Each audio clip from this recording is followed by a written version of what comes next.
Hello friends, welcome to YouTube channel education Niketan. आज के हम इस वीडियो में जो कमेंट सेक्शन में 2-3 प्रश्न बार बार पूछे जा रहे हैं उन प्रश्नों को देखेंगे। पहला प्रश्न पूछा जा रहा है कि क्या बीपीएससी मुख्य परीक्षा में जीएस पेपर को कोई भी कैंडिडेट हिंदी में लिख सकता है और ऑप्शनल पेपर इंग्लिश में लिख सकता है, क्या ऐसा संभव है। दूसरा पूछा जा रहा है कि 64वीं बीपीएससी में हिंदी माध्यम का रिजल्ट कैसा रहा। और तीसरा जो प्रश्न पूछा जा रहा है कि क्या इंग्लिश माध्यम हिंदी माध्यम की तुलना में ज़्यादा अच्छा है, ज़्यादा स्कोरिंग है। इन तीनों प्रश्नों को तार्किक रूप से सॉल्व करने की कोशिश करेंगे।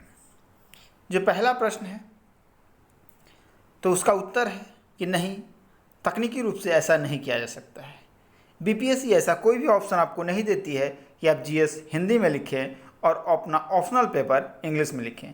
ये प्रश्न खासकर उन बच्चों से पूछे जा रहे थे जिनका ऑप्शनल मैथमेटिक्स है या साइंस बैकग्राउंड से है, यानी वो अपना वैकल्पिक विषय ऑप्शनल पेपर तो इंग्लिश में लिखना चाहते हैं लेकिन जीएस वाले पेपर को हिंदी में लिखना चाहते हैं।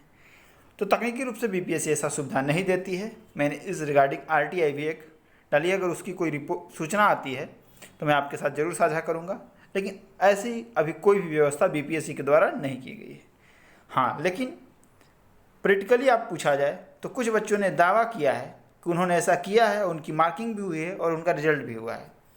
लेकिन लीगल ग्राउंड पे देखा जाए कि अभी विधिक स्थिति क्या है, तो विधिक स्थिति यह है कि ऐसा आप तकनीकी रूप से नहीं कर सकते हैं।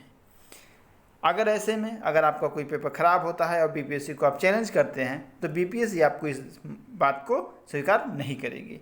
लेकिन ये भी सही है कि कुछ कैंडिडेट ने ऐसा किया है और उनके उत्तर का मूल्यांकन भी हुआ है, लेकिन ये रिस्की है। इसलिए जब तक बीपीएससी आरटीआई के जवाब में तक कुछ जवाब नहीं देती है कि आप ऐसा कर सकते हैं नहीं कर सकते हैं, तब तक आप इस तरीके से मान के चलें कि अभी जो स्थिति है उसमें आप ऐसा नहीं कर सकते हैं। दूसरा है कि 64वीं बीपीएससी में हिंदी माध्यम का रिजल्ट कैसा रहा है।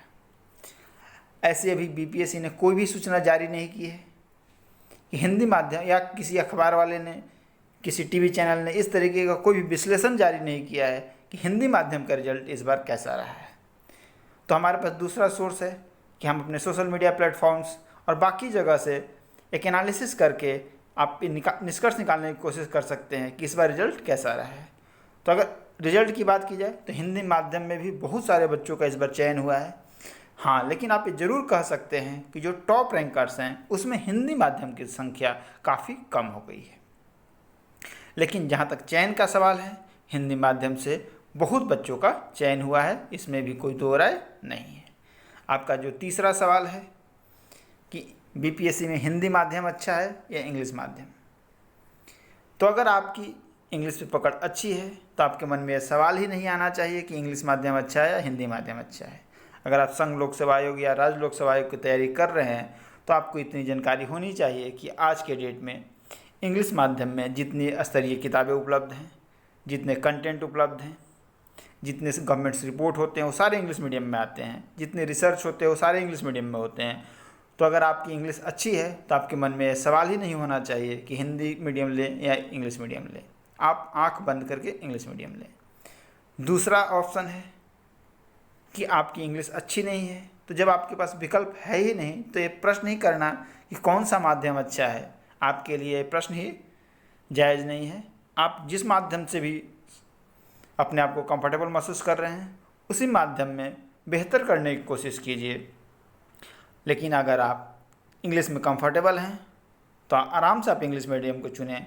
इसमें कोई भी डाउट नहीं है कि आने वाला भविष्य इंग्लिश मीडियम का है, क्योंकि जितने ज़्यादातर छात्र अब निकल रहे हैं वो इंग्लिश मीडियम से निकल रहे हैं। जितने भी कोचिंग संस्थान हैं, बीपीएससी को अगर छोड़ दे, बीपीएससी में अभी क्या है कि इंग्लिश मीडियम की कोचिंग संस्थानों की थोड़ी कमी है, लेकिन अगले साल 2 साल में एक कमी भी आपको दूर होती हुई नज़र आएगी।